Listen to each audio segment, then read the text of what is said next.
They called her Grease Monkey and whispered that she belonged in the garage, not the cockpit. For 3 years, Technical Sergeant Riley Chen had proven she could fix any aircraft that rolled into her hangar. But when enemy fighters appeared on the horizon and every pilot was either wounded or missing, the woman they'd dismissed as just a mechanic would have to do what no one believed she could: turn a wrench into wings and prove that sometimes the person who builds the machine understands it better than anyone who's ever flown it. Before we jump back in, tell us where you're tuning in from, and if this story touches you, make sure you're subscribed, because tomorrow, I've saved something extra special for you. The first rays of dawn painted the tarmac of Falcon Ridge Air Base in shades of amber and gold, casting long shadows across the flight line, where a dozen F-16 Fighting Falcons sat in perfect formation. The morning air carried the familiar scent of jet fuel and hydraulic fluid, a combination that had become as comforting to Technical Sergeant Riley Chen as coffee was to most people. She moved between the aircraft with the confident stride of someone who knew every bolt, wire, and system in these machines better than she knew her own reflection. Riley had been working on fighter jets since she was 19 years old, fresh out of technical school, with calloused hands and an intuitive understanding of mechanical systems that impressed even the most seasoned aircraft maintainers. Now, at 26, she was the youngest senior non-commissioned officer in the maintenance squadron, responsible for keeping 12 multi-million-dollar aircraft mission-ready in one of the most demanding operational environments the Air Force had to offer. The base buzzed with its usual pre-flight activity as pilots conducted their morning briefings, while ground crews performed final inspections on aircraft scheduled for training sorties. Riley supervised it all with the quiet competence that had earned her the grudging respect of her male colleagues, though she knew that respect came with limitations that had nothing to do with her technical abilities. She approached her assigned aircraft, tail number 847, running her hands along the sleek fuselage with the practiced touch of someone who could diagnose problems through vibration and sound. This particular F-16 had been giving the pilots trouble with its flight control system, a complex network of computers and hydraulics that required both technical expertise and mechanical intuition to troubleshoot effectively. "Morning, beautiful," she whispered to the fighter jet, a habit she'd developed years ago that drew snickers from other maintainers, but had never failed to help her connect with the personality each aircraft seemed to possess. Every jet was different, with its own quirks and characteristics that could only be understood through patient observation and careful attention to detail. The flight control malfunction had stumped 3 other maintenance teams over the past week. The symptoms were intermittent and subtle, manifesting as slight delays in control response that made the aircraft feel sluggish during aggressive maneuvering. For most mechanics, it would have been a process of elimination, replacing components until the problem disappeared. But Riley approached troubleshooting like a detective, looking for patterns and connections that others missed. She opened the main access panel and immediately noticed something that previous inspection teams had overlooked. A single wire in the primary flight control harness showed microscopic signs of chafing, barely visible unless examined from exactly the right angle with proper lighting. The damage was so minor that standard testing procedures wouldn't detect it, but Riley's experience had taught her that the smallest problems often caused the biggest headaches. "Found you, you little troublemaker," she muttered, carefully documenting the defect with photographs and detailed notes that would help other maintainers recognize similar issues in the future. It was this attention to detail and commitment to sharing knowledge that had made her invaluable to the squadron, even though her contributions often went unrecognized by the command structure. Technical Sergeant Marcus Johnson approached the aircraft, clipboard in hand, and the slightly condescending expression he reserved for interactions with female maintainers. Johnson was competent enough at his job, but he'd never quite accepted that a woman could outperform him in what he considered a man's profession. His attitude was typical of several maintenance personnel, who viewed Riley's success as somehow diminishing their own accomplishments. "Chen, what's your assessment of 847? He asked, not bothering to look at the detailed work she was performing on the flight control system. "Major Williams is scheduled to fly this bird in 30 minutes, and he's not going to be happy if there are delays, because you're overthinking another simple problem." Riley bit back her initial response, having learned that engaging with Johnson's casual sexism only created more problems for everyone involved. Instead, she focused on the technical issue at hand, explaining her findings with the professional composure that had become her trademark in dealing with difficult colleagues. "I've identified a degraded wire in the primary flight control harness that's causing intermittent signal delays," she replied, continuing her careful examination of the affected component. "The damage is minimal but progressive, which means it will get worse over time and could eventually result in complete system failure during flight operations." Johnson glanced at his watch with obvious impatience, clearly more concerned with meeting the flight schedule than understanding the technical complexities Riley was describing. His approach to maintenance was fundamentally different from hers, focused on getting aircraft airborne quickly rather than ensuring they stayed airborne safely. "How long for the repair?" he asked, already calculating whether there would be time to complete the work before the scheduled takeoff. "Can we defer the fix and let the next shift handle it, or do we need to down the aircraft right now?" The question revealed everything wrong with the maintenance culture that prioritized schedule adherence over thorough problem resolution. Riley had seen too many instances where deferred maintenance created cascading failures that grounded entire squadrons.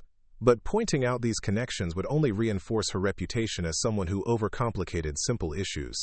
"The repair will take approximately 90 minutes if I can get access to the parts one need," Riley explained, mentally reviewing the inventory of spare wiring harnesses and electrical components stored in the maintenance facility. However, this is exactly the kind of defect that leads to catastrophic system failures if not addressed immediately. "I strongly recommend grounding the aircraft until the repair is completed." Johnson's expression hardened as he processed the implications of her recommendation. Grounding an aircraft meant disrupting the training schedule, disappointing pilots who had planned specific missions, and potentially drawing unwanted attention from squadron leadership who measured success primarily through aircraft availability statistics. "Chen, you're always finding problems that nobody else sees," he said, his tone carrying an undercurrent of accusation that suggested her thoroughness was somehow problematic rather than professional. "Maybe you're just looking too hard for issues that don't really matter in the big picture." The comment stung because it reflected a broader pattern of having her expertise dismissed or minimized by colleagues who couldn't match her technical abilities. Riley had encountered this attitude throughout her career, the suggestion that her attention to detail was excessive rather than exemplary, that her commitment to safety standards was neurotic rather than necessary. Major David Williams appeared at the aircraft, his flight suit crisp and his helmet bag slung over one shoulder with the casual confidence that came from hundreds of hours in the cockpit. Williams was one of the more experienced pilots in the squadron, with a reputation for aggressive flying and an impatience with maintenance delays that threatened his training objectives. "Is my bird ready to fly, Sergeant?" Williams asked, directing his question to Johnson despite the fact that Riley was clearly the maintainer working on the aircraft. It was a small slight, but one that happened often enough to become a constant reminder of her place in the squadron hierarchy. Johnson glanced nervously between Riley and the major, clearly uncomfortable with the position of having to explain a maintenance delay that he didn't fully understand or support. His reluctance to back Riley's technical assessment revealed the institutional pressure that prioritized flight operations over thorough problem resolution. "Sir, Technical Sergeant Chen has identified a potential issue with the flight control system," Johnson began, his tone already suggesting that the problem might not be significant enough to warrant grounding the aircraft. "She's recommending we delay your flight for repairs, but the symptoms are intermittent and might not affect normal flight operations." Williams turned his attention to Riley for the first time, studying her with the calculating expression pilots used when evaluating whether maintainers really understood the operational implications of their recommendations. She could see him weighing her technical credibility against his desire to complete his scheduled training mission. "What exactly are you seeing, Sergeant?" Williams asked, stepping closer to examine the open access panel where Riley had been working. His question was professional but carried an undertone that suggested he was prepared to challenge her assessment if it didn't align with his operational priorities. Riley pointed to the damaged wire with a precision instrument, explaining the defect and its potential consequences with the technical accuracy that had made her reputation among maintainers who actually listened to her expertise. Her explanation was detailed but accessible, designed to help a pilot understand the engineering principles without overwhelming him with unnecessary complexity. "Sir, this degraded insulation is causing intermittent signal delays in the primary flight control system," she explained, using a magnifying lens to show Williams the microscopic damage that had taken her 20 minutes to locate. "The delays are currently minimal, but progressive deterioration could result in complete system failure during high-stress maneuvering." Williams examined the evidence she presented, his expression shifting from skepticism to genuine concern as he processed the implications of flying an aircraft with compromised flight controls. His experience had taught him that the difference between a minor malfunction and a catastrophic failure was often measured in milliseconds and tolerances that only expert maintainers could properly evaluate. "How confident are you in this assessment?" he asked, recognizing that Riley's technical judgment would determine whether he spent the morning in the cockpit or on the ground waiting for repairs. "Are we talking about a theoretical risk or something that could actually kill me up there?" The question was blunt but fair, reflecting the reality that pilots depended on maintainer expertise to make life-and-death decisions about aircraft airworthiness. Riley appreciated Williams' directness because it allowed her to provide a clear, honest assessment without the political complications that often surrounded maintenance recommendations. "Sir, based on the progression of damage I'm observing, I estimate a 15 to 20% probability of system failure during aggressive maneuvering within the next 10 flight hours," Riley replied, citing statistics she'd calculated based on similar defects she'd encountered throughout her career. "That's an unacceptable risk level for any flight operation." Williams nodded slowly, processing her risk assessment with the analytical approach that separated experienced pilots from reckless ones. His willingness to take her technical judgment seriously, despite pressure to maintain the flight schedule, demonstrated the professional respect that Riley rarely experienced from other personnel in the squadron. "Johnson, how long for the repair?" Williams asked, turning to the maintenance supervisor with an expression that made clear he expected accurate information rather than optimistic estimates. "I need a realistic timeline, not what you think I want to hear." Johnson consulted with Riley before responding, finally acknowledging her expertise when faced with a direct question from a senior officer who clearly valued technical accuracy over schedule adherence. His reluctant deference to her assessment revealed how institutional hierarchies often prevented the best technical information from reaching decision-makers. "Technical Sergeant Chen estimates 90 minutes for a complete repair, sir," Johnson replied, his tone suggesting he was still uncomfortable with grounding an aircraft based on what he considered a minor defect. "However, if you're willing to accept some risk, we could potentially defer the repair until after your flight." Riley felt her jaw tighten at Johnson's continued attempt to minimize the significance of her findings. His suggestion that the pilot should accept some risk revealed a fundamental misunderstanding of how aircraft systems failed and why maintenance standards existed in the first place. "Sir, I would not recommend flying this aircraft in its current condition," Riley interjected, knowing that contradicting Johnson would create political problems for her but unwilling to compromise her professional integrity for the sake of maintaining squadron relationships. "The flight control system defect represents a real safety hazard that will only get worse with continued operation." Williams studied both maintainers, clearly recognizing the tension between schedule pressure and safety considerations that defined every maintenance decision in operational squadrons. His choice would send a message about whether the squadron prioritized thorough problem resolution or quick fixes that might create bigger problems later. "Ground the aircraft," Williams decided, earning Riley's respect with his commitment to safety over convenience. "I'll take a different bird for my training flight." "Chen, make sure this gets fixed right the first time." Johnson's expression revealed his frustration with the decision, but he couldn't argue with a direct order from a senior pilot who had evaluated the technical evidence and chosen safety over schedule adherence. Riley felt a small victory in having her professional judgment validated, though she knew such moments were rare in an environment that often valued expedience over excellence. As Williams walked away to find an alternate aircraft, Riley began gathering the tools and parts needed to complete the flight control system repair. The work would be complex and time-consuming, requiring precision and patience that many maintainers lacked, but it was exactly the kind of challenge that had drawn her to aircraft maintenance in the first place. She worked methodically, documenting each step of the repair process with photographs and detailed notes that would help other maintainers handle similar problems in the future. This commitment to knowledge sharing was another aspect of her professional approach that set her apart from colleagues who viewed their expertise as job security rather than team resource. The damaged wire harness required careful removal to avoid disrupting other systems, followed by precise installation of replacement components that had to be routed and secured according to exact specifications.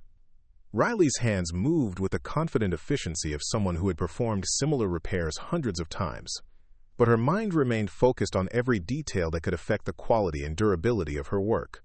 Staff Sergeant Lisa Rodriguez approached the aircraft, carrying a toolbox and wearing the expression of someone who had been assigned to assist with a complex repair she didn't fully understand. Rodriguez was competent at routine maintenance tasks, but lacked the advanced troubleshooting skills that Riley had developed through years of challenging assignments and continuous self-improvement. Chen, Johnson sent me to help with the flight control repair, Rodriguez said, setting down her toolbox and examining the opened access panels with obvious uncertainty. What do you need me to do? Riley appreciated the offer of assistance, though she knew that explaining complex procedures often took longer than performing them alone. However, training other maintainers was part of her responsibility as a senior non-commissioned officer, and she genuinely enjoyed sharing knowledge with colleagues who showed genuine interest in learning. Rodriguez, I need you to help me route the new wire harness through the primary control bay, Riley explained, pointing to the pathway the replacement component would follow through the aircraft's internal structure. The key is maintaining proper clearance from other systems while ensuring secure attachment points every 18 inches. They worked together for the next hour, Riley providing detailed instruction on proper wire routing techniques, while Rodriguez learned procedures that weren't covered in standard technical manuals. The collaboration was productive and educational, demonstrating how knowledge transfer could improve overall squadron capabilities when approached systematically. As they completed the electrical connections and prepared to test the repaired system, Riley noticed Colonel Patricia Hayes approaching the aircraft with the purposeful stride of someone conducting an unscheduled inspection.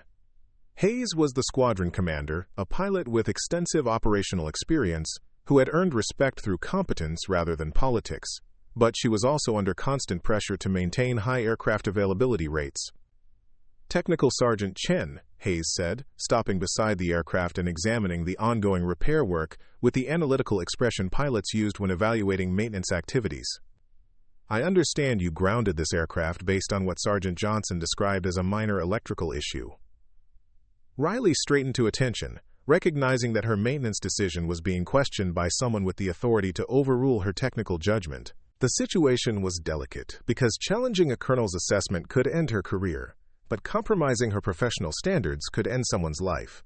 Yes, ma'am, Riley replied, maintaining her professional composure while preparing to defend her technical assessment with facts and evidence rather than opinions or emotions. I identified progressive degradation in the primary flight control system that posed an unacceptable safety risk.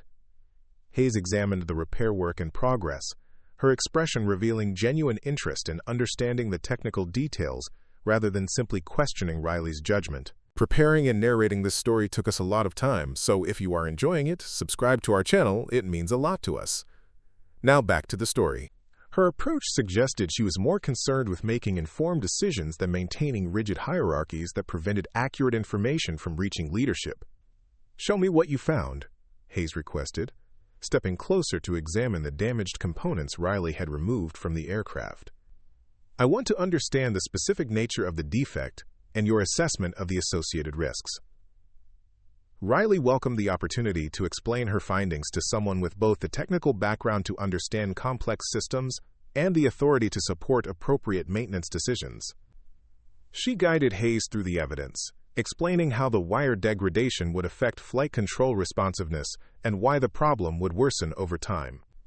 Ma'am, this type of insulation failure typically progresses in a predictable pattern, Riley explained, using precise technical language that demonstrated her expertise without talking down to a senior officer.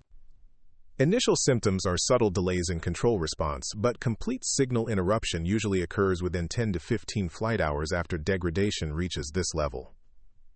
Hayes studied the damaged component carefully, her pilot experience helping her understand how even minor flight control delays could become catastrophic during combat maneuvering or emergency procedures. Her questions revealed a sophisticated understanding of how aircraft systems interacted and why maintenance standards existed.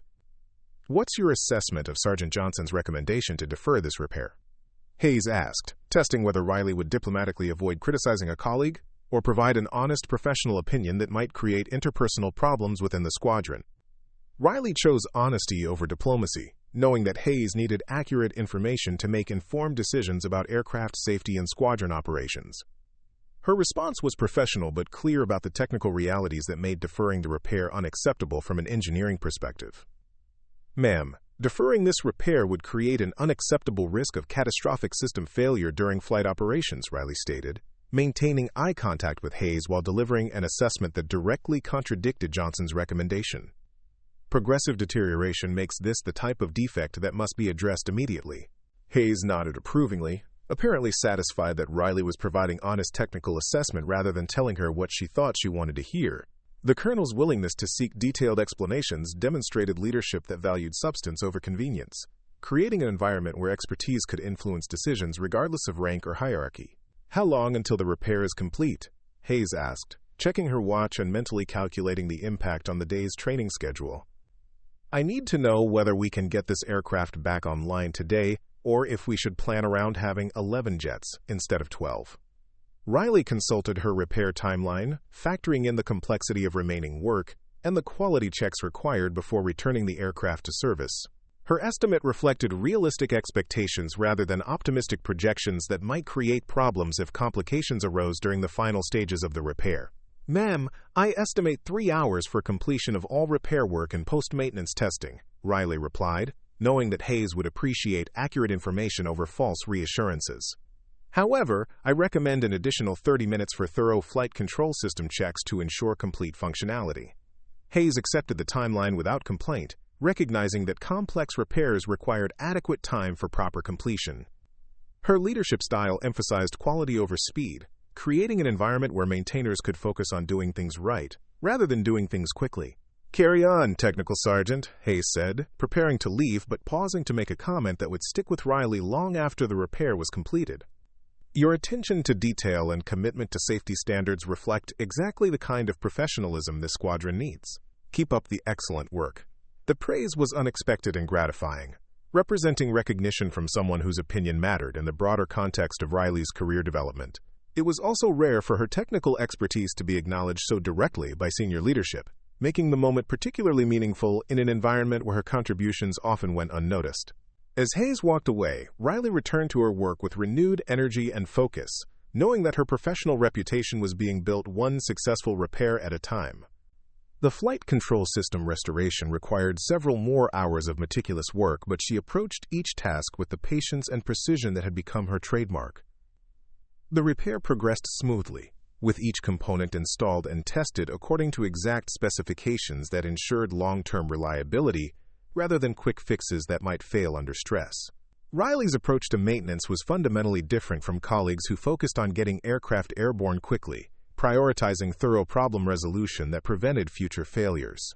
By early afternoon, the flight control system repair was complete and ready for comprehensive testing that would verify full functionality before returning the aircraft to operational status. Riley conducted each test with systematic thoroughness, checking every parameter against technical specifications that defined acceptable performance levels. The tests confirmed that her repair had completely resolved the original problem, with flight control response times now meeting manufacturer specifications across all operational parameters. The success validated her initial assessment and repair procedures, demonstrating the value of thorough troubleshooting and careful attention to technical details that others might overlook. As she completed the final paperwork documenting the repair, Riley reflected on the day's events and the broader patterns they represented in her career. She had successfully diagnosed and resolved a complex problem that had stumped other maintenance teams, gained recognition from squadron leadership, and demonstrated technical expertise that set her apart from her peers. However, she also knew that tomorrow would bring new challenges and continued skepticism from colleagues who viewed her success as somehow threatening their own status within the squadron. The cycle of proving herself repeatedly was exhausting, but it was also what made each genuine recognition of her abilities particularly meaningful. The afternoon sun cast long shadows across the flight line as Riley secured her tools and prepared to move on to the next aircraft requiring her attention. Tail number 847 sat ready for flight operations, its flight control system restored to full functionality through her expertise and dedication to excellence that defined her approach to every maintenance challenge. She had spent another day demonstrating that technical competence transcended gender stereotypes, that attention to detail prevented catastrophic failures, and that sometimes the person everyone underestimated possessed exactly the expertise needed to solve impossible problems. Tomorrow would bring new aircraft, new challenges, and new opportunities to prove that excellence had nothing to do with preconceptions about who belonged in which roles. The hangar buzzed with afternoon activity as pilots returned from training flights and ground crews prepared aircraft for evening operations. But Riley moved through it all with the quiet confidence of someone who knew their worth, regardless of whether others recognized it. She was building a reputation one successful repair at a time, preparing for challenges she couldn't yet imagine that would test everything she had learned about aircraft, about leadership, and about herself. Staff Sergeant Rodriguez approached with another maintenance request, her expression showing the growing respect Riley had earned through patient instruction and generous knowledge sharing. The day's collaborative repair had demonstrated how expertise could be transmitted when senior personnel took time to teach, rather than simply directing subordinates to follow orders without understanding. "Chen, what's next on the schedule?" Rodriguez asked, carrying a clipboard with several aircraft discrepancies that required evaluation and potential repair work. Her willingness to learn had made her one of Riley's favorite colleagues, someone who approached maintenance with genuine curiosity rather than just going through the motions. Riley reviewed the maintenance requests, prioritizing them based on safety considerations and operational impact, rather than simply addressing them in chronological order. Her systematic approach to workload management had helped the squadron maintain higher aircraft availability rates while improving overall safety standards. "Let's start with the avionics issue on tail number 523, Riley decided, walking toward the next aircraft that would benefit from her expertise. The pilot reported intermittent radar displays, which could indicate anything from loose connections to failing computer modules. They approached the F-16 together, Riley already mentally reviewing the troubleshooting procedures that would help identify the root cause of the reported problem. Each new maintenance challenge was an opportunity to demonstrate her capabilities while teaching valuable skills to colleagues who were willing to learn from her experience and expertise. The radar system malfunction would prove to be another complex problem, requiring the systematic approach that had made Riley invaluable to the squadron, though she had no way of knowing that mastering such systems would soon become a matter of life and death rather than routine maintenance. Her expertise with aircraft electronics and flight systems was about to be tested in ways that no technical manual could prepare her for, in circumstances where being just a mechanic would mean the difference between mission success and catastrophic failure. The emergency klaxon shattered the pre-dawn calm at Falcon Ridge Air Base with its urgent, piercing wail that sent personnel scrambling across the darkened tarmac. Riley Chen bolted upright in her barracks bunk, instantly alert as years of military training kicked in. The base-wide alarm hadn't sounded since her arrival 3 years ago, and its meaning was unmistakable. This wasn't a drill. She pulled on her uniform with practiced efficiency, while the klaxon continued its relentless call, each blast cutting through the darkness like a knife.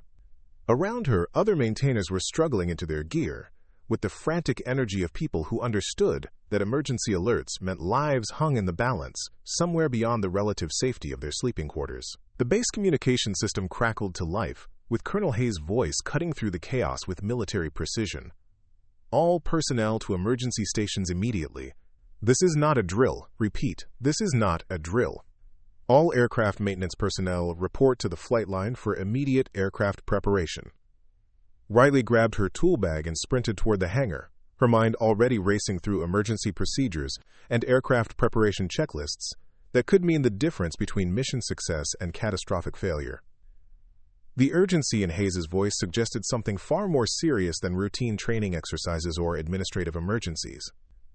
The flight line was a symphony of controlled chaos, as ground crews swarmed over the squadron's 12 F-16s, conducting rapid pre-flight inspections and weapons loading procedures under harsh floodlights that turned the darkness into artificial daylight. Riley could see ordnance teams moving with deadly efficiency, loading air-to-air missiles and ammunition that meant this emergency involved actual combat rather than humanitarian missions. Technical Sergeant Johnson appeared at her side, his usual condescending attitude replaced by genuine concern as he processed the implications of the emergency alert. Even his tendency to dismiss her expertise couldn't override the reality that crisis situations demanded the best technical capabilities available, regardless of personal prejudices or institutional biases. "Chen, what's your assessment of aircraft readiness?" he asked, consulting a clipboard while scanning the flight line, where maintainers were working with an intensity that suggested they understood the stakes involved. "We need every bird mission-capable within 2 hours. And there's no room for the kind of perfectionism you usually insist on." Riley bristled at the implication that her commitment to thoroughness was somehow inappropriate during emergency situations. But she focused on the technical realities rather than Johnson's continued attempts to characterize her professionalism as excessive attention to detail that slowed operations unnecessarily. All 12 aircraft were mission-capable as of last night's final inspections, she replied, mentally reviewing the status of each jet and any outstanding maintenance issues that might affect their combat readiness. However, if we're talking about sustained combat operations, I'd recommend additional inspection of the electronic warfare systems and weapons integration modules.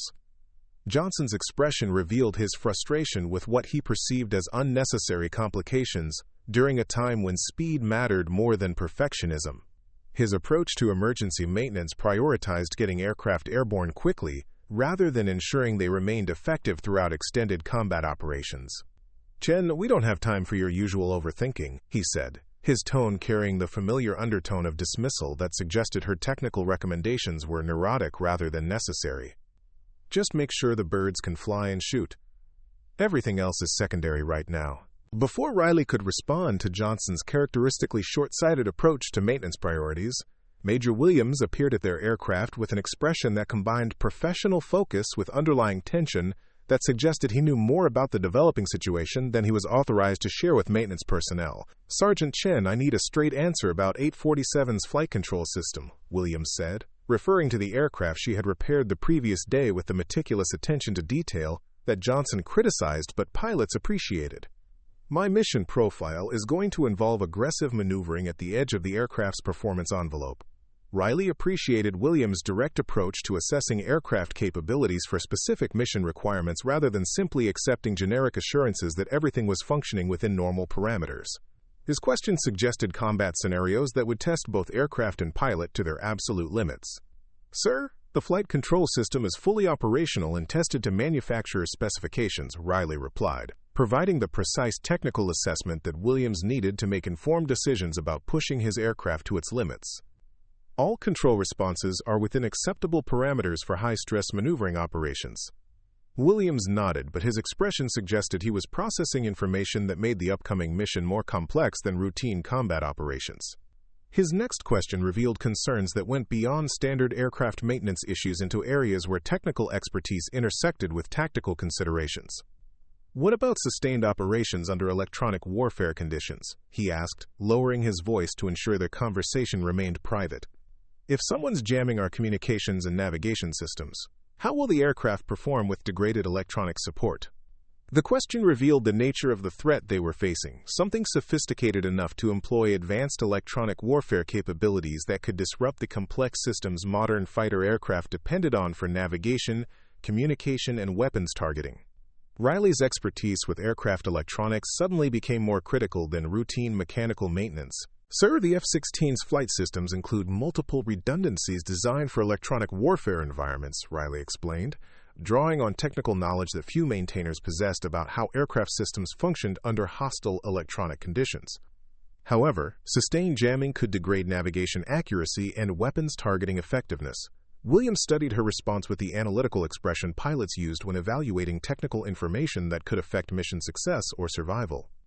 His willingness to seek detailed explanations from a maintenance technician demonstrated professional respect for expertise, regardless of rank or traditional role boundaries.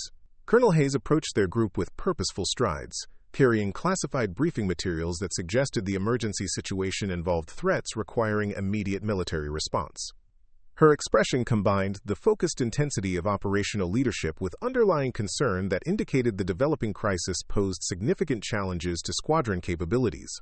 "Major Williams, Technical Sergeant Chen," Hayes said, acknowledging both pilot and maintainer with equal professional respect that reflected her understanding of how mission success depended on expertise at every level. "I need to discuss mission-critical maintenance considerations for Operation Thunderbolt." The classified operation name sent a chill through Riley, as she realized that whatever was happening had progressed beyond emergency response into active military operations with code names and security classifications that indicated national security implications.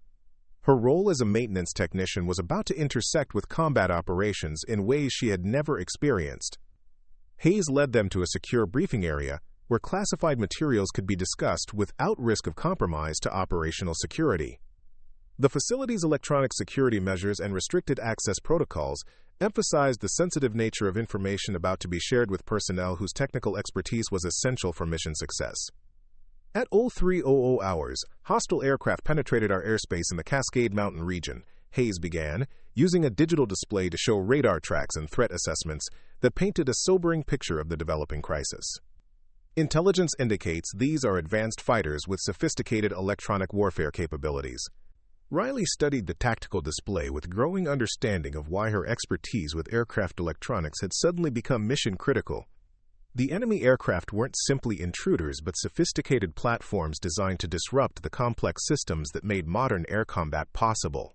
The hostile force consists of 8 advanced fighters employing jamming systems that have successfully degraded our ground-based radar and communication networks, Hayes continued, highlighting areas where friendly capabilities had been compromised by enemy electronic warfare. Our pilots will be operating with minimal electronic support in an environment designed to negate our technological advantages. Williams leaned forward, studying the threat assessment with professional concern for how electronic warfare would affect his ability to navigate, communicate, and engage enemy targets effectively. His questions revealed sophisticated understanding of how modern air combat depended on electronic systems that could be disrupted by capable adversaries. "Colonel, what's our assessment of enemy jamming effectiveness against aircraft systems?" he asked, recognizing that degraded electronics could turn advanced fighters into expensive targets rather than effective weapons platforms. "Are we looking at complete system failure or reduced capability?" Hayes consulted classified technical assessments before responding, her expression suggesting that enemy capabilities exceeded what most personnel expected from potential adversaries. The briefing materials indicated threats that challenged fundamental assumptions about technological superiority in modern military operations. Intelligence reports suggest the enemy is employing adaptive jamming systems that can target specific frequencies and system types, Hayes explained, using technical language that demonstrated sophisticated understanding of electronic warfare principles. Initial engagement reports indicate significant degradation of navigation and communication systems in our lead elements. Riley processed this information with growing realization that her technical expertise with aircraft electronics might be the key to maintaining combat effectiveness in an environment where enemy jamming neutralized many technological advantages. Her knowledge of backup systems and manual procedures suddenly became mission-critical rather than academic curiosity. "Ma'am, if primary electronic systems are compromised, our aircraft have analog backup systems for navigation and basic flight control," Riley interjected, providing technical information that could influence tactical planning. However, weapons targeting and advanced navigation functions would be severely degraded without electronic support. Hayes turned to Riley with sharp attention, recognizing that maintenance expertise might provide tactical solutions that pilots and commanders hadn't considered. Her willingness to seek technical input from a sergeant demonstrated leadership that valued substance over hierarchy when mission success was at stake. "Technical Sergeant, I need you to brief me on aircraft capabilities under complete electronic warfare suppression," Hayes requested, acknowledging Riley's expertise in systems that most officers understood only superficially. "What can our pilots accomplish if enemy jamming neutralizes all electronic systems?" Riley had studied these scenarios during advanced technical training, but never imagined she would be briefing a squadron commander on combat applications of backup systems designed for emergency situations.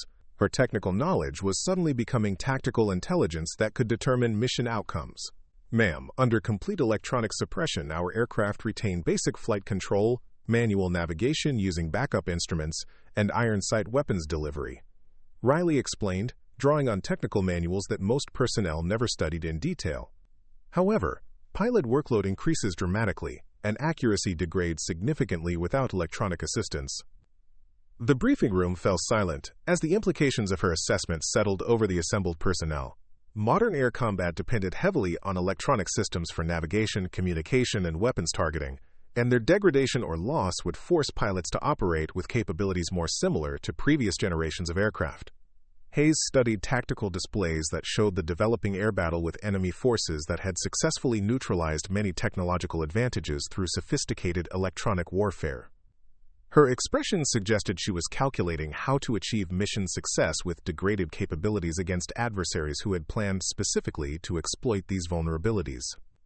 "Our intelligence indicates the enemy force is advancing toward Millbrook Valley, where civilian evacuation is still in progress," Hayes continued, highlighting areas where military action was constrained by the presence of non-combatants. "We have a narrow window to intercept them before they reach populated areas." Williams examined the timeline and geographic constraints that would govern the air battle, his expression revealing professional concern for engaging enemy forces under conditions that favored their electronic warfare capabilities. The tactical situation required achieving air superiority against technologically sophisticated adversaries while protecting civilian populations. "Colonel, what's our pilot availability for this mission?" Williams asked, recognizing that sustained combat operations would require maximum pilot resources to overcome enemy advantages in electronic warfare and tactical positioning. "Are we looking at full squadron deployment or limited engagement?" Hayes consulted personnel rosters that revealed a shortage of available pilots due to training deployments, medical issues, and routine personnel rotations that had reduced squadron strength at the worst possible moment. Her expression suggested that pilot availability was becoming a critical constraint on mission capabilities. "We have 8 pilots immediately available for combat operations," Hayes replied, her tone indicating concern about deploying limited pilot resources against enemy forces that outnumbered available friendly aircraft. 4 additional pilots are returning from training exercises but won't arrive until after the engagement window closes. Riley performed quick calculations based on the tactical information being presented, realizing that pilot availability was creating a critical gap between mission requirements and available resources. The squadron possessed 12 mission-capable aircraft but only 8 pilots to fly them into combat against an enemy force of equal size. Major Williams recognized the same mathematical reality, his expression shifting to reflect concern about engaging enemy forces without numerical superiority or technological advantages that normally characterized American air operations. The upcoming battle would test pilots' skill and aircraft performance under conditions that eliminated many traditional advantages. "Ma'am, we're looking at parity in numbers against adversaries who've planned specifically to negate our electronic advantages," Williams observed, stating the tactical reality that would govern engagement parameters. "This becomes a contest of pilot skill and basic aircraft performance rather than technological superiority." Hayes nodded grimly, acknowledging that the upcoming air battle would require maximum performance from both personnel and equipment under conditions that challenged fundamental assumptions about modern air combat. Her next statement revealed the additional complications that made the mission even more challenging. "Intelligence also indicates that enemy forces are specifically targeting our maintenance and support capabilities," Hayes explained, highlighting tactical intelligence that suggested sophisticated understanding of how to degrade American military effectiveness. "They're attempting to prevent us from sustaining operations by attacking our ability to keep aircraft mission-ready." Riley felt a chill as she realized that her expertise as a maintenance technician made her a strategic target rather than support personnel safely removed from combat operations. Enemy forces understood that American military effectiveness depended on sophisticated maintenance capabilities that kept advanced aircraft operational. The briefing continued with detailed tactical planning that revealed the complexity of engaging enemy forces under conditions that neutralized many technological advantages while protecting civilian populations and maintaining aircraft readiness for sustained operations. Riley found herself contributing technical expertise that influenced tactical decisions in ways she had never imagined. As the briefing concluded, Hayes assigned specific roles and responsibilities that reflected the critical nature of every position in maintaining combat effectiveness under degraded conditions. Riley's assignment would place her expertise at the center of operations that could determine mission success or failure. "Technical Sergeant Chen, you're designated as our primary aircraft systems specialist for this operation," Hayes announced, providing Riley with responsibilities that went far beyond routine maintenance into mission-critical technical support. "Your knowledge of backup systems and electronic warfare countermeasures may be essential for maintaining aircraft effectiveness." The assignment was both an honor and a tremendous responsibility, acknowledging her technical expertise while placing her in a position where her decisions could directly influence combat outcomes. Riley felt the weight of expectations that came with being recognized as essential personnel during crisis operations. The next several hours passed in a blur of intense preparation as pilots conducted mission briefings, while maintainers performed final aircraft inspections and weapons loading procedures.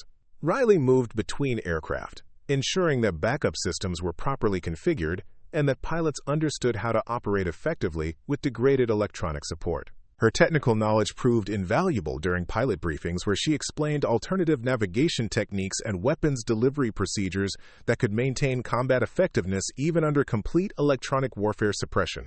The pilots listened with respectful attention, recognizing that her expertise could determine their survival in hostile electronic environments. Staff Sergeant Rodriguez approached with urgent questions about aircraft electronic systems, her expression reflecting the stress of preparing for combat operations under conditions that challenged everything they had learned about modern warfare.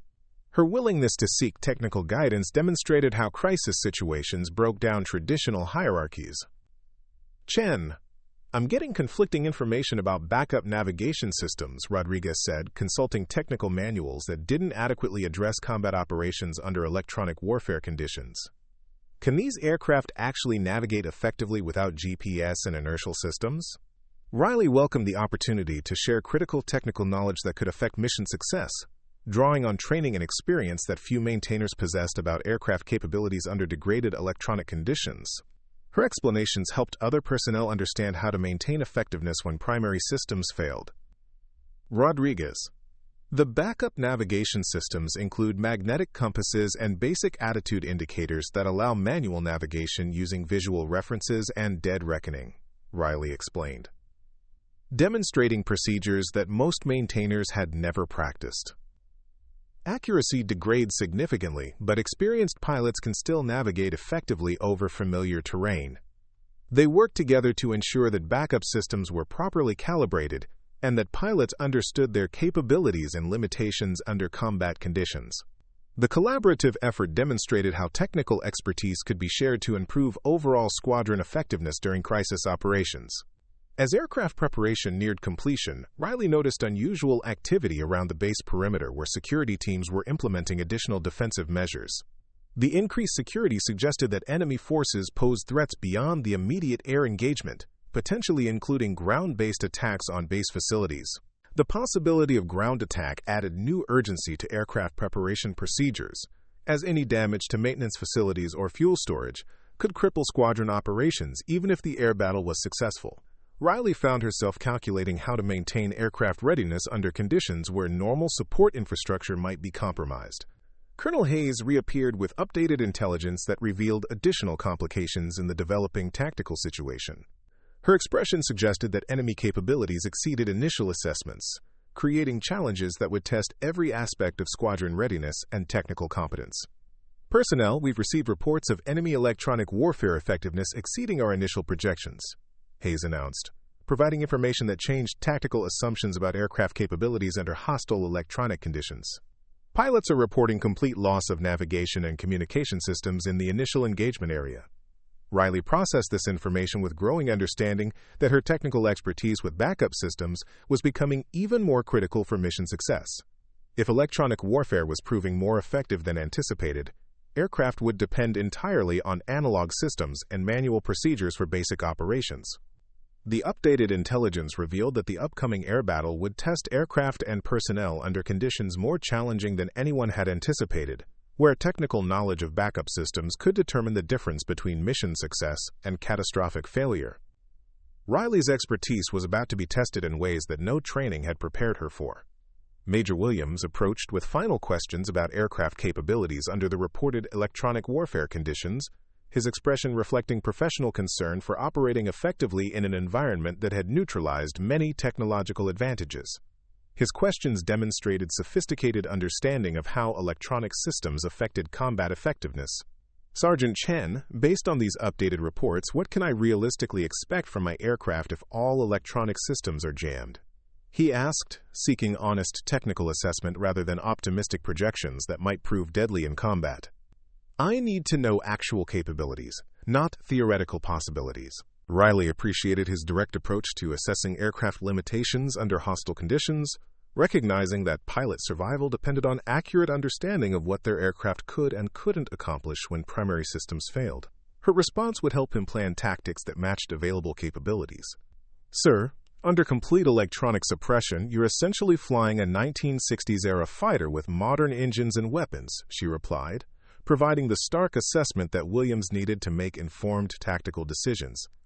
Navigation becomes visual and dead reckoning. Weapons delivery relies on manual calculations, and communication depends on line-of-sight radio contact. Williams nodded soberly, processing the implications of operating with such reduced capabilities against adversaries who had planned specifically to create these conditions. His acceptance of the technical reality demonstrated the professional competence that separated experienced pilots from those who couldn't adapt to changing circumstances. As final preparations continued, Riley realized that the upcoming mission would test everything she had learned about aircraft systems, electronic warfare countermeasures, and the technical expertise required to maintain combat effectiveness under the most challenging conditions imaginable. Her knowledge was about to become the difference between mission success and failure, in ways she had never anticipated. The emergency klaxon sounded again, this time with the specific pattern that indicated immediate launch operations. Riley watched as pilots sprinted toward their aircraft while ground crews conducted final systems checks with the efficiency that came from years of training and preparation. She remained on the flight line to provide technical support during aircraft startup and taxi operations, knowing that her expertise might be needed to resolve last-minute problems that could ground aircraft at the critical moment. Her position as the squadron's technical specialist had placed her at the center of operations that would determine mission outcomes. The first F-16 engines began spinning up with the distinctive whine of turbofan engines reaching full power, their sound cutting through the pre-dawn darkness with mechanical precision that represented the culmination of decades of aerospace engineering. Riley felt pride in her contribution to keeping these sophisticated machines mission-ready under the most demanding conditions. As aircraft began taxiing toward the runway for takeoff, Riley noticed one pilot gesturing frantically from his cockpit, indicating some type of system malfunction that threatened to ground his aircraft at the critical moment when every fighter was needed for the upcoming engagement. Her technical expertise was about to be tested under conditions where failure meant one less aircraft available for combat operations. She sprinted toward the troubled aircraft, her mind already running through possible system failures and emergency procedures that could restore aircraft functionality within the narrow window available before takeoff. The pilot's survival and mission success might depend on her ability to diagnose and resolve complex technical problems under extreme time pressure. The morning sun was beginning to rise over Falcon Ridge Air Base as the squadron prepared for the most challenging air combat operation any of them had ever faced. With Riley's technical expertise serving as the final line of defense between mission success and catastrophic failure in hostile skies, where electronic warfare had leveled the technological playing field in ways no one had fully anticipated. Riley reached the malfunctioning F-16 just as Captain Jennifer Morrison was attempting to restart her flight systems for the third time, her face tense with frustration visible through the cockpit canopy. The aircraft's electronic displays were flickering erratically, showing warning symbols that indicated multiple system failures occurring simultaneously across navigation, communication, and weapons interfaces. "What's your status, Captain?" Riley called out, positioning herself where Morrison could see her clearly while she assessed the aircraft's condition through external indicators and ground power connections. The pilot's expression revealed both relief at seeing technical assistance and anxiety about potentially missing the critical launch window. Morrison keyed her radio with obvious difficulty, static interference making communication challenging even at close range. "My primary flight computer is cycling through restart sequences, and I'm getting cascade failures across multiple systems. Radio communication is intermittent at best, and navigation displays are showing complete garbage data." Riley's mind immediately began analyzing the symptoms, recognizing patterns that suggested sophisticated electronic attack rather than mechanical failure. The simultaneous nature of the malfunctions indicated external interference with aircraft systems rather than internal component failures that would typically affect individual systems independently. "Captain, this looks like electronic warfare pre-engagement," Riley diagnosed, connecting her portable diagnostic equipment to the aircraft's external test points. "Enemy forces are probably already probing our systems with low-level jamming to map our electronic signatures before the main attack." Morrison's expression shifted from frustration to professional concern as she processed the implications of Riley's assessment. Electronic warfare attacks during pre-flight operations suggested enemy capabilities far more sophisticated than intelligence estimates had predicted, with the ability to target specific aircraft even while they remained on the ground. "Can you get my system stabilized enough for takeoff?" Morrison asked, checking her watch against the mission timeline that left no margin for extended troubleshooting procedures. "I need to be airborne in 6 minutes, or the formation launches without me." Riley was already working through backup system activation procedures, using her technical knowledge to bypass primary electronic systems that were being targeted by enemy jamming. Her expertise with aircraft electronics under hostile conditions was proving essential for maintaining combat readiness against sophisticated electronic warfare. "Captain, I'm switching you to analog backup systems for navigation and basic flight control," Riley explained, rapidly reconfiguring aircraft systems through external control panels that most personnel didn't understand. "Your weapon systems will function through manual targeting procedures, but electronic accuracy will be severely degraded." Morrison watched Riley's hands move with practiced efficiency across system controls that transformed her sophisticated fighter into something resembling aircraft from previous generations, when pilots depended on skill and instinct rather than computer assistance for combat effectiveness. The technical expertise required to make these modifications under time pressure was remarkable.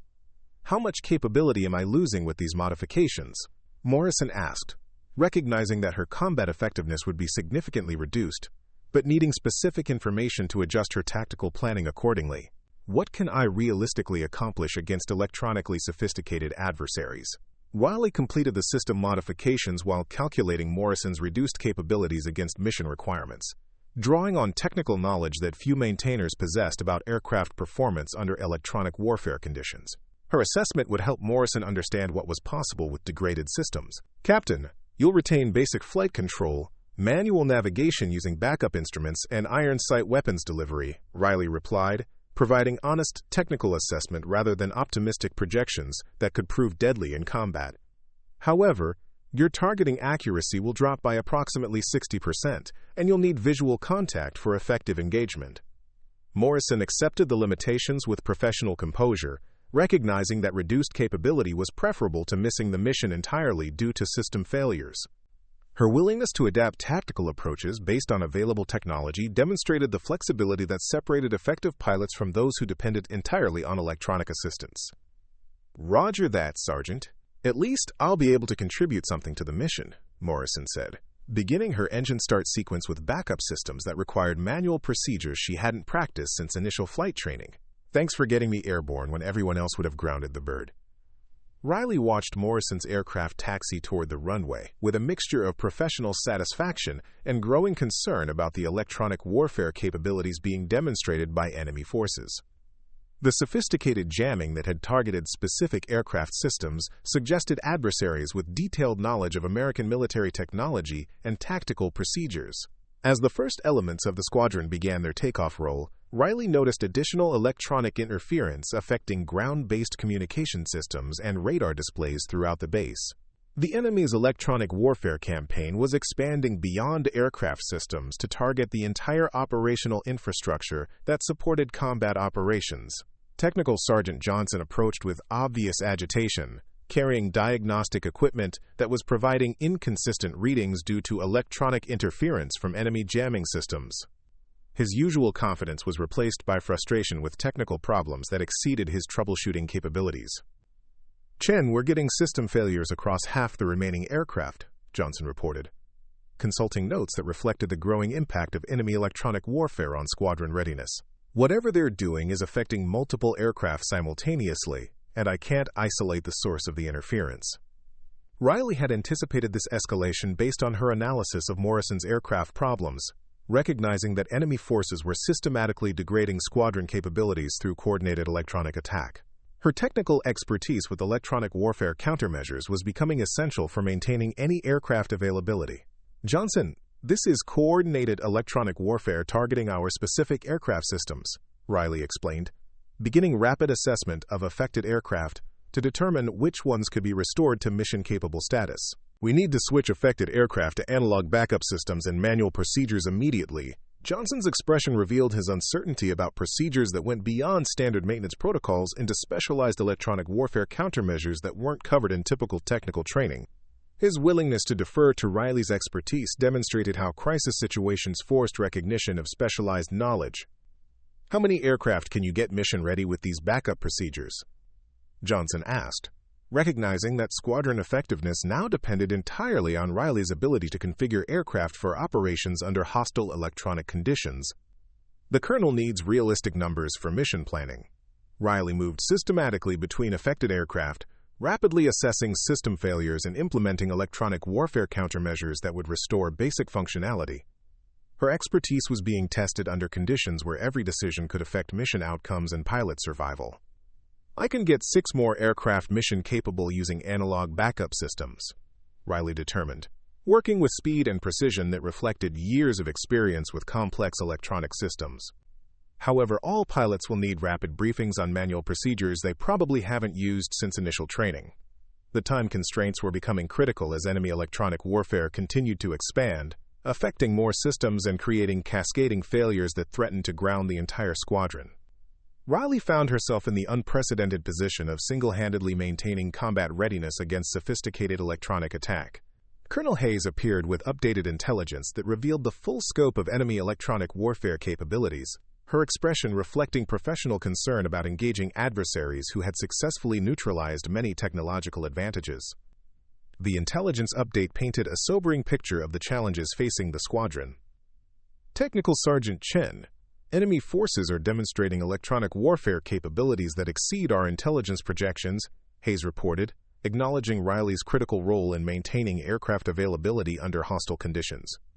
"Your expertise with backup systems may be our only option for conducting effective combat operations." Riley appreciated Hayes' direct acknowledgement of her technical contributions, but she was also acutely aware that the responsibility for squadron effectiveness was now resting primarily on her specialized knowledge. The pressure was immense, but it was also validation of expertise that had been dismissed or overlooked throughout her career. "Ma'am, I can maintain limited aircraft availability using analog backup systems, but pilot effectiveness will be significantly reduced," Riley replied, providing realistic assessment of capabilities under electronic warfare conditions. "We're essentially reverting to 1970s-era aircraft performance against adversaries using 21st-century electronic warfare." Hayes studied tactical displays that showed enemy forces advancing toward populated areas, while friendly aircraft struggled with degraded systems and reduced capabilities. The timeline for effective intervention was narrowing rapidly, creating pressure for immediate deployment with whatever aircraft could be made mission-capable. "What do you need to maximize our aircraft availability?" Hayes asked, recognizing that mission success now depended entirely on Riley's technical expertise and the resources she required to overcome electronic warfare effects. "Personnel, equipment, whatever you need to get birds in the air." Riley calculated requirements for implementing electronic warfare countermeasures across the entire squadron, recognizing that her specialized knowledge was now the critical factor determining combat effectiveness. Her technical expertise had evolved from routine maintenance support to mission-essential capability. "Ma'am, I need all available maintenance personnel for rapid system reconfiguration, plus direct communication with pilots for emergency briefings on manual procedures," Riley requested, outlining resource requirements that reflected the unprecedented nature of the electronic warfare challenge. "Standard procedures won't work against these threats." Hayes immediately authorized the requested resources, demonstrating leadership that prioritized substance over hierarchy when mission success was at stake. Her willingness to place a technical sergeant in charge of squadron-wide countermeasures reflected understanding of how expertise trumped rank during crisis situations. Riley found herself coordinating maintenance activities across multiple aircraft, while simultaneously briefing pilots on backup procedures they had never used in combat situations. Her technical knowledge was being applied in ways that went far beyond traditional maintainer responsibilities into areas that directly influenced tactical capabilities. Staff Sergeant Rodriguez appeared with urgent questions about electronic warfare countermeasures, her expression reflecting the stress of implementing unfamiliar procedures under extreme time pressure. Her willingness to follow Riley's technical guidance demonstrated how crisis situations created new respect for specialized expertise. "Chen, I'm having trouble with the backup navigation systems on aircraft 629, Rodriguez reported, consulting technical manuals that didn't adequately address electronic warfare scenarios. "The magnetic compass is giving erratic readings, and the attitude indicators are showing drift." Riley recognized the symptoms as additional electronic warfare effects that were targeting even backup systems, indicating enemy capabilities that exceeded anything documented in available intelligence reports. Her expertise was being tested against threats that challenged fundamental assumptions about aircraft vulnerability to electronic attack. Rodriguez, enemy jamming is affecting magnetic navigation systems too, Riley diagnosed, implementing additional countermeasures that isolated aircraft systems from external electronic interference. "We need to recalibrate using internal references and manual procedures that don't depend on external electromagnetic signals." They worked together to implement increasingly sophisticated countermeasures as enemy electronic warfare capabilities continued to expand, affecting systems that had been considered immune to electronic attack. Riley's expertise was evolving in real time as she encountered threats that exceeded existing technical knowledge. The first wave of squadron aircraft was finally airborne, operating with severely degraded capabilities, but maintaining basic flight and weapons functionality through Riley's electronic warfare countermeasures. Their success demonstrated that sophisticated technical knowledge could overcome some effects of advanced electronic warfare, though at significant cost to operational effectiveness. Radio communication from the airborne aircraft revealed the extent of electronic warfare effects in the combat zone, with pilots reporting complete loss of navigation and communication systems that forced them to operate using visual references and predetermined procedures. Riley's backup system modifications were proving essential for maintaining any combat capability. Ground control. This is Dragon Lead, came Major Williams's voice through heavy static interference that made communication difficult. Electronic warfare effects are beyond anything we've trained for. Navigation is entirely visual, and weapons targeting is limited to close-range engagement with manual calculations. Riley monitored the tactical communications while continuing her work on remaining aircraft, recognizing that airborne pilots were encountering exactly the conditions she had predicted based on ground-based electronic warfare effects. Her technical assessment was being validated under the most challenging circumstances imaginable. The expanding scope of electronic warfare effects was creating new challenges that went beyond aircraft systems into base infrastructure, affecting everything from communication networks to fuel pumping systems that supported sustained operations. Riley realized that her expertise might be needed for more than just aircraft maintenance. Colonel Hayes returned with additional intelligence that revealed enemy ground forces were advancing to complement their electronic warfare campaign, creating multiple threats that challenged the base's ability to maintain operations.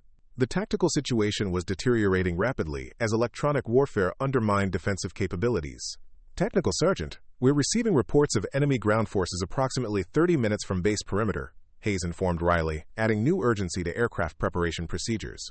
Electronic warfare is affecting our defensive systems, and we may need to evacuate aircraft to alternate locations. Riley processed this information while calculating how to maintain aircraft readiness under conditions where base infrastructure might be compromised or destroyed. Her technical expertise was expanding beyond electronic warfare countermeasures into broader operational planning that could determine squadron survival. "Ma'am, if we lose base facilities, aircraft maintenance becomes nearly impossible," Riley replied, recognizing the logistical challenges of maintaining sophisticated fighters without proper infrastructure. "We need to prioritize aircraft that can operate independently with minimal ground support." Hayes nodded grimly, understanding that the developing tactical situation was forcing difficult choices about resource allocation and operational priorities. Her next statement revealed additional complications that would test Riley's expertise under even more challenging conditions. "Technical Sergeant, I'm assigning you to the Emergency Command Post where your technical expertise can support broader defensive operations," Hayes announced, recognizing that Riley's knowledge was valuable beyond aircraft maintenance. "Electronic warfare is affecting multiple systems, and we need someone who understands how to maintain capabilities under hostile electronic conditions."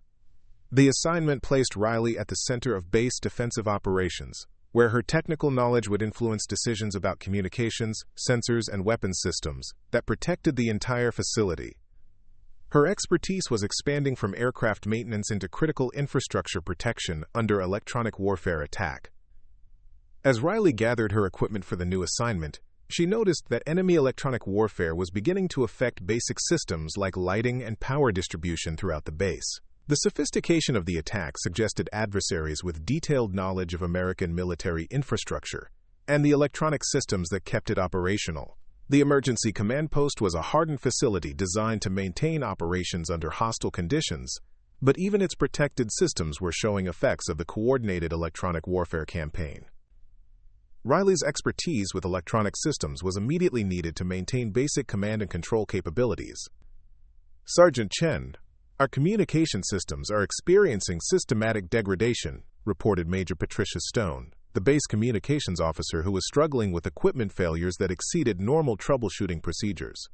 "We're losing contact with higher headquarters and deployed aircraft simultaneously." Riley began assessment of communication system failures, recognizing patterns that indicated sophisticated electronic warfare targeting specific frequencies and protocols used by military communication networks. Her expertise was being applied to systems she had never worked on before, but the underlying principles remained consistent. Major enemy forces are using adaptive jamming that targets our specific communication protocols, Riley diagnosed, beginning implementation of countermeasures that would restore limited communication capability. We need to switch to alternate frequencies and modified procedures that aren't in their jamming database. The work required technical knowledge that went beyond aircraft systems into broader understanding of how electronic warfare affected military communication networks. Riley found herself applying principles she had learned about aircraft electronics to completely different systems that operated on similar theoretical foundations. As she worked to restore communication capabilities, Riley became aware of additional system failures affecting radar displays, weapons control systems, and even basic facility security that protected the command post from ground attack.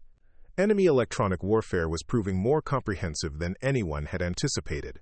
"Sergeant, we're also losing radar coverage of the surrounding area," reported Captain David Chang, the base air defense officer whose systems were being systematically degraded by electronic warfare. "Enemy forces could be approaching our perimeter without detection if this continues." Riley expanded her countermeasures to include radar systems applying electronic warfare principles that were consistent across different types of military equipment.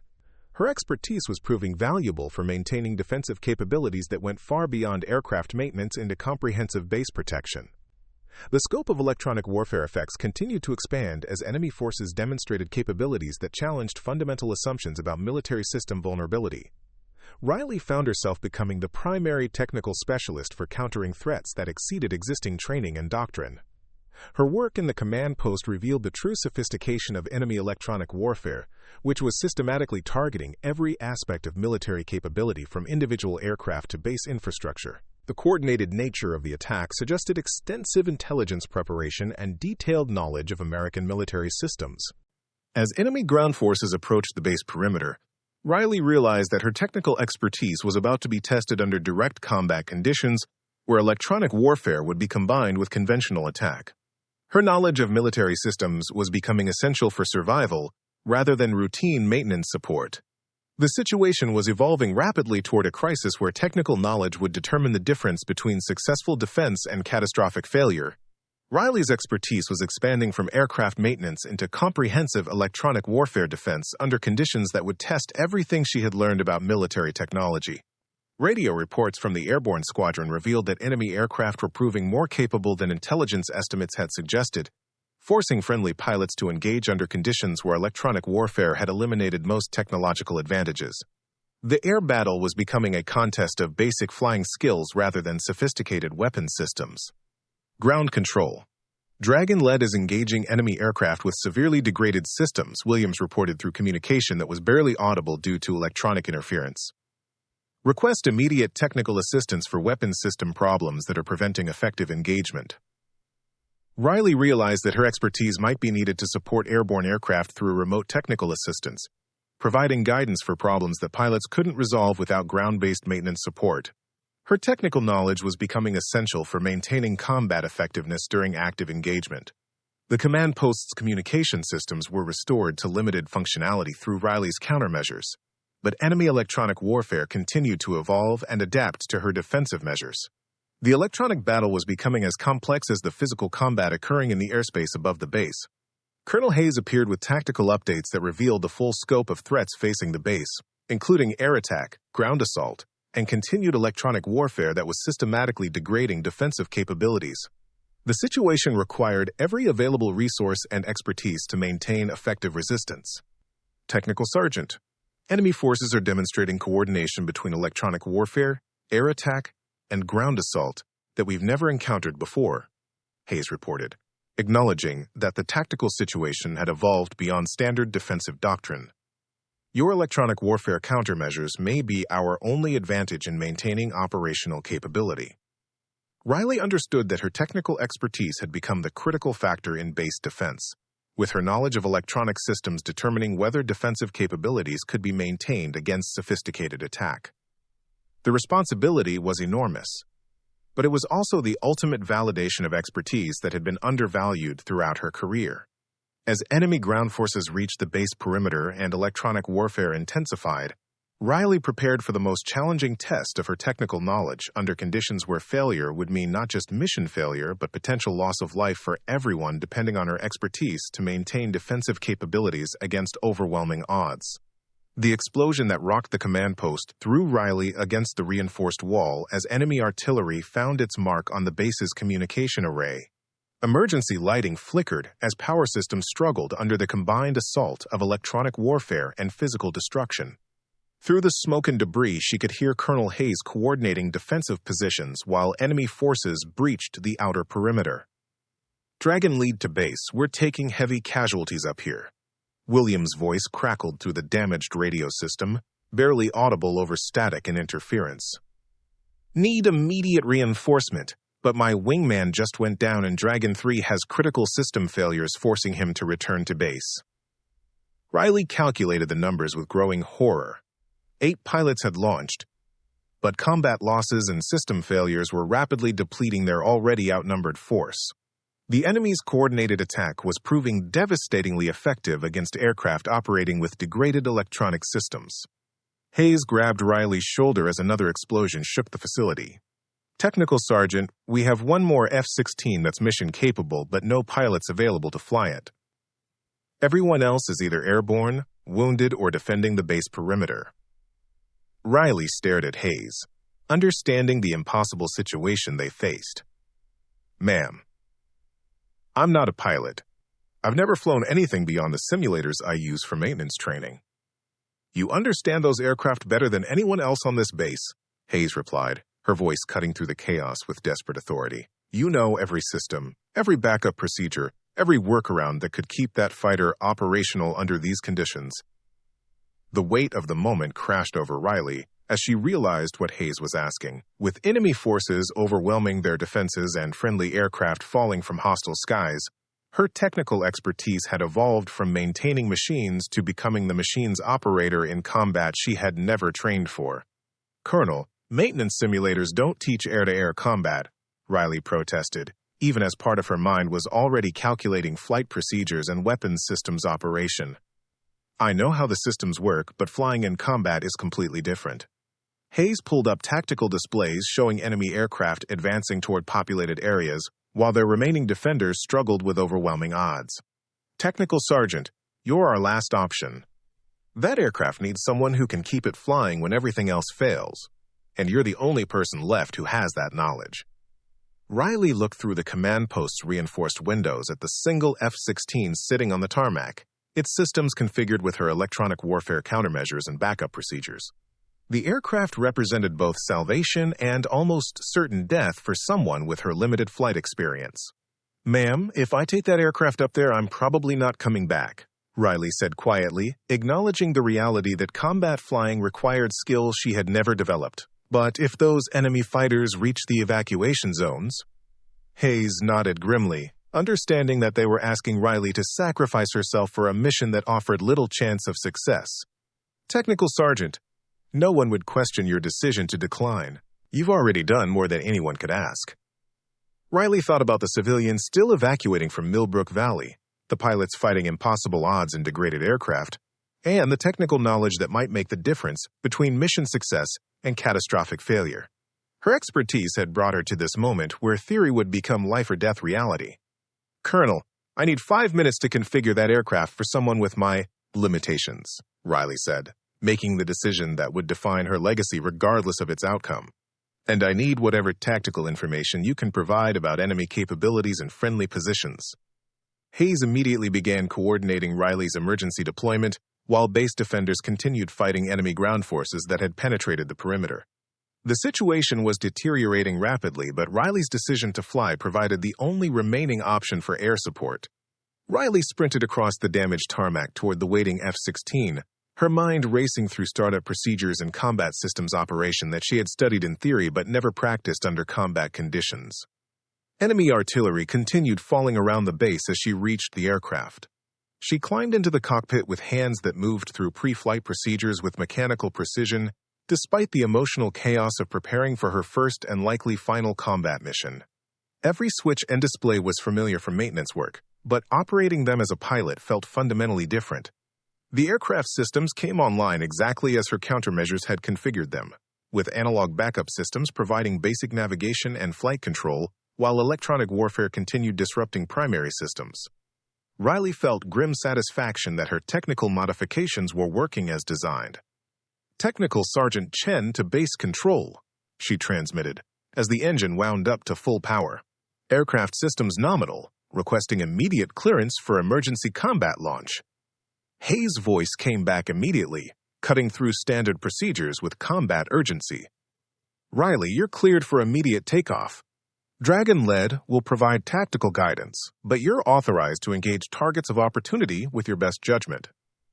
Riley advanced the throttle and felt the F-16 accelerate down the runway with power that was both exhilarating and terrifying.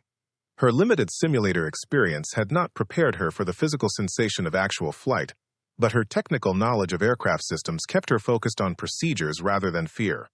The aircraft lifted off smoothly, climbing toward an engagement zone where her maintenance expertise would be tested under conditions no simulator could replicate. Below, she could see enemy ground forces advancing on the base, while explosions marked the ongoing air battle above the valley. "Dragon Lee, this is technical," Riley transmitted, realizing she had no proper call sign for her unprecedented mission. "I'm airborne and attempting to reach your position, but I need guidance for combat procedures I've never practiced."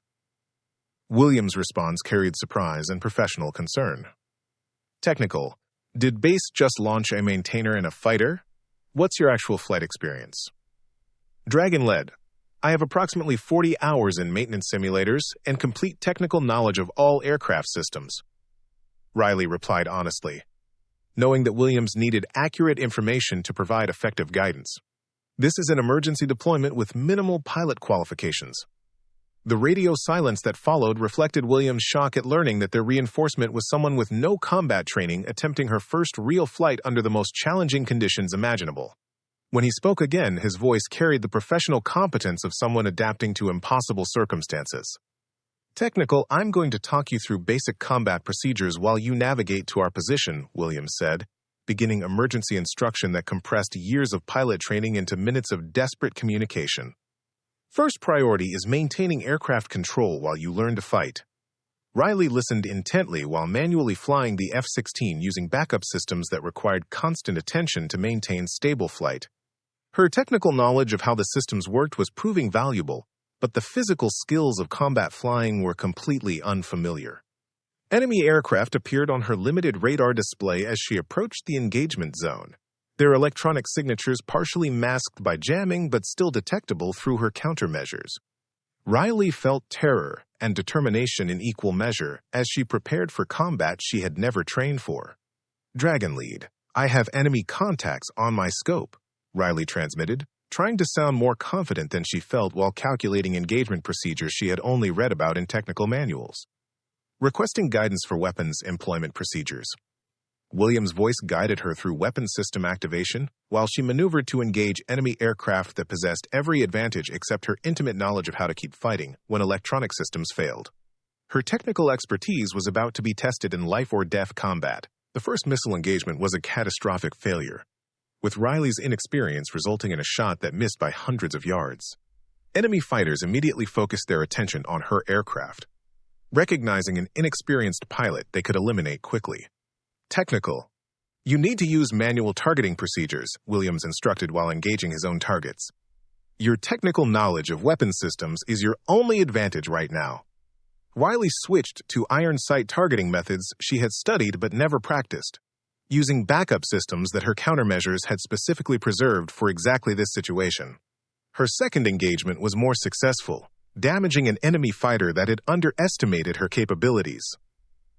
The air battle continued, with Riley learning combat, flying through desperate necessity, while enemy forces pressed their advantages. Her technical knowledge proved valuable for maintaining aircraft functionality, but her lack of flying skills made her vulnerable to experienced enemy pilots. An enemy missile exploded near her aircraft, causing multiple system failures that would have grounded a normal pilot. But Riley's maintenance expertise allowed her to rapidly diagnose and compensate for damage that others couldn't understand, keeping her fighter operational through pure technical competence. Dragon Lead, I'm showing multiple system failures but maintaining flight capability, Riley reported while manually controlling damaged aircraft systems. Enemy jamming is increasing, but my countermeasures are still partially effective. Williams coordinated their remaining aircraft for a final engagement that would determine whether enemy forces could advance on civilian areas. Riley's technical knowledge and desperate courage were about to decide the outcome of a battle that conventional military thinking said she had no chance of surviving. The climactic engagement tested every aspect of Riley's expertise as she fought to maintain aircraft control while engaging enemy fighters using backup systems and manual procedures. Her success came not from pilot training she lacked, but from technical knowledge that allowed her to exceed aircraft limitations. As the enemy formation finally retreated after sustaining losses they couldn't afford, Riley brought her damaged fighter home to a base where her impossible mission had proved that sometimes expertise mattered more than training, and courage could overcome any disadvantage. Up next, you've got 2 more standout stories right on your screen. If this one hit the mark, you won't want to pass these up. Just click and check them out.